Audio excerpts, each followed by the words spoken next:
Welcome back, viewers and subscribers. It's your girl, Star Flames, and we're back with another video. In this video, we're going to talk about Sean Diddy Combs ODing on painkillers after a string of activities that included freak-offs according to Cassie's testimony in court today. Let's talk about it, because as you guys know, Diddy's trial is on the way.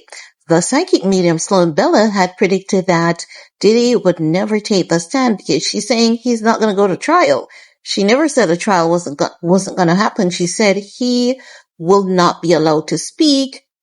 And I believe she said when he started talking, they're going to stitch his mouth shut because at that point in time, he'll be saying too much and they cannot afford for that to happen because the people behind him, his masters, because Diddy is a puppet.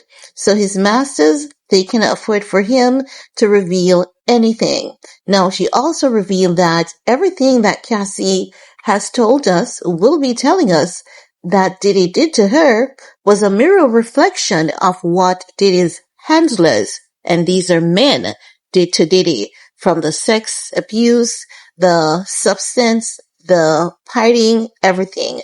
The high manipulative tactics, giving money, taking it back. As you guys can remember, day one, Cassie said Diddy had complete dominion over her. He would give her things, take it back. She was assigned to him for 10 years under a record deal. She released one song.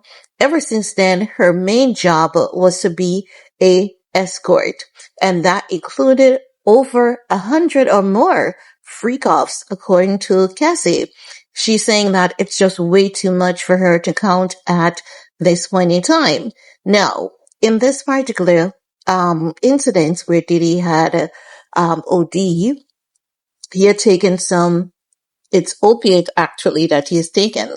So do you know how some painkillers, they have opioids, and some painkillers have like a stronger dose of opioids than others, right? And those oftentimes are given in chronic cases where people have chronic, pains. It could be surgery. It could be, if you have like chronic stomach issues, any chronic illness where you feel a lot of pain, a lot of discomfort, you might be given a medication with high doses of opioids. And this is why I say oftentimes, and I will often encourage people, be careful how you judge others, because many people, they become addicts not through their own doings, but based on medication that was prescribed to them that has high level of these contents, and then they become dependent. No, let's get into it. Because what Cassie told the jury was that Diddy was dependent on opiates for a time, and that he overdosed in February of 2012 after taking a very strong opiate, right?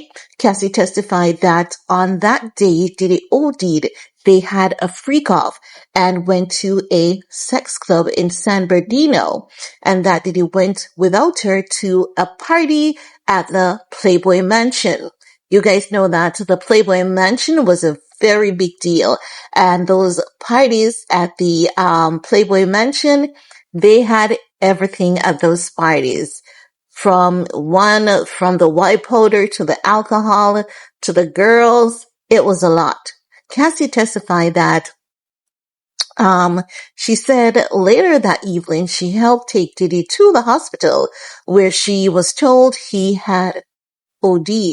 No, during the same line of questioning from Diddy's defense attorney, Anna Estevaux, Cassie also revealed she and Diddy used to call each other get high partners, and that Diddy was explosive when she used the rugs without him, as they would say, because with YouTube, we have to be basically substituting actual words for fake words. And I think it is so unfair, but also YouTube is also protecting their advertising dollar.